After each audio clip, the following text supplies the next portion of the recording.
This is Nicholas Bell with Ion Cinema, here to review Dr. Sleep, the latest Stephen King adaptation, which opens November 8th, courtesy of Warner Brothers, directed by Mike Flanagan, which is actually Mike Flanagan's second Stephen King film after doing Gerald's Game for Netflix, which I also quite liked.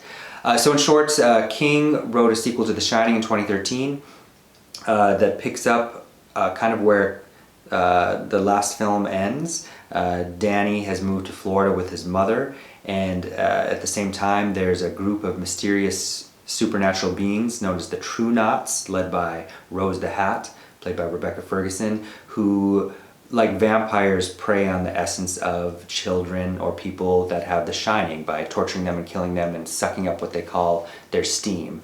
Fast forward about 35 years and Danny Torrance has become a raging alcoholic. He moves to New Hampshire in a small town to clean himself up and starts to re-experience his shine, and befriends a young girl played by Kyliegh Curran named Abra Stone, who has a particularly strong shine and who is kind of a target of the True Knots. And of course the adult Danny Torrance is played by Ewan McGregor.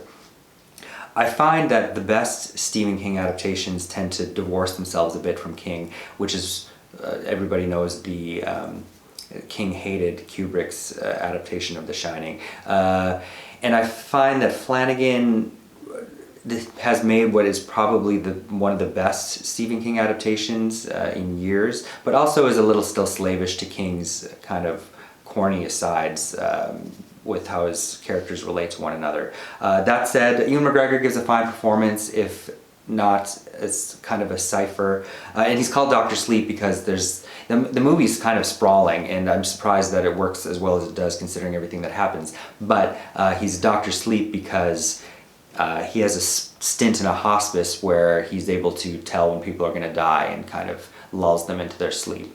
The film, a major motif is also about coming full circle, and he ends up back at the Overlook to kind of finally wrestle with those demons. Other Stephen King motifs abound. I was reminded of the beings in the Sleepwalkers that prey on the virginal essence of women, much in the same way that the True Knots do. But the best discovery of the film is probably Kyliegh Curran as Abra Stone, who was kind of refreshing to see this young black girl kind of just be capable and intelligent and kind of funny.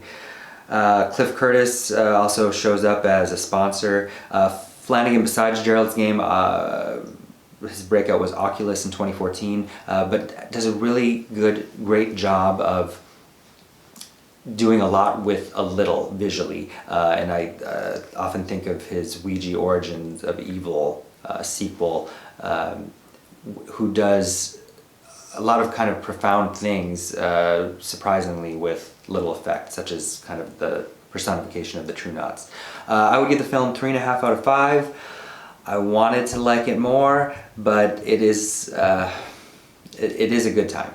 Hey, this is Eric from MyOnCinema.com. If you want to support us, subscribe below.